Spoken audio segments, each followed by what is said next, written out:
Hi friends, ನಮ್ಮ ಏರಿಯಾದಲ್ಲಿ ಜಾತ್ರೆ ನಡೀತಾ ಇದೆ.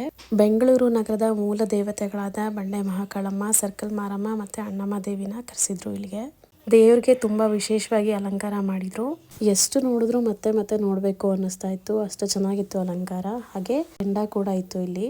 ಹಾಗೆ ಮಕ್ಕಳೆಲ್ಲ ಡ್ಯಾನ್ಸ್ ರಿಹರ್ಸಲ್ಸ್ ಕೂಡ ಪ್ರಾಕ್ಟೀಸ್ ಮಾಡ್ತಾ ಇದ್ರು. ನನ್ನ ಮಗಂದು ಕೂಡ 2 ಡ್ಯಾನ್ಸ್ ಪರ್ಫಾರ್ಮೆನ್ಸಸ್ ಇತ್ತು. ಇಷ್ಟು ದೊಡ್ಡ ಇವೆಂಟಲ್ಲಿ ಅವನು ಕೂಡ ಫಸ್ಟ್ ಟೈಮ್ ಡ್ಯಾನ್ಸ್ ಪರ್ಫಾರ್ಮೆನ್ಸ್ ಮಾಡ್ತಾ ಇರೋದು. ನನಗಂತೂ ಒಂಥರ ಎಮೋಷ್ನಲ್ ಮೂಮೆಂಟ್ ಅಂತಾರಲ್ಲ, ಹಂಗಾಯಿತು. ತುಂಬ ಖುಷಿ ಆಯಿತು.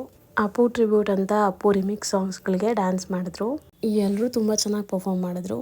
ಇದಾದ ನಂತರ ದೇವ್ರ ಕರಗ ಕೂಡ ಸ್ಟೇಜ್ ಮೇಲೆ ಬಂತು. ಕರಗ ಅಂದ್ರೇನೆ ಹಂಗೆ ಅಲ್ವಾ, ಕೈಯಲ್ಲಿ ಮುಡ್ತೇನೆ ಅಲ್ಲೆಲ್ಲೇನೆ ತಿರುಗಿಸ್ತಾರೆ ಅಲ್ವಾ. ಇದೆಲ್ಲ ನೋಡ್ತಾ ಇರುವಾಗ ಒಂಥರ ಪಾಸಿಟಿವ್ ವೈಬ್ಸ್ ಬರ್ತಾ ಇತ್ತು. ನೈಟ್ ಲೈಟಲ್ಲಿ ದೇವಸ್ಥಾನದ ಸೆಟ್ ತುಂಬ ಚೆನ್ನಾಗಿ ಕಾಣಿಸ್ತಾ ಇತ್ತು. ಜಾತ್ರೆನಲ್ಲೆಲ್ಲ 1 ರೌಂಡ್ ಸುತ್ತಾಡ್ಕೊಂಡು ದಾವಣಗೆರೆ ಮಿರ್ಚಿ ಮಸಾಲ ಅಂತ ಒಂದು ಶಾಪ್ ಇತ್ತು. ಅಲ್ಲಿ ಮಿರ್ಚಿ ಮತ್ತು ಮಂಡಕ್ಕಿನ ತೊಗೊಂಡ್ವಿ. ಸಖತ್ತಾಗಿತ್ತು taste. Thanks for watching friends.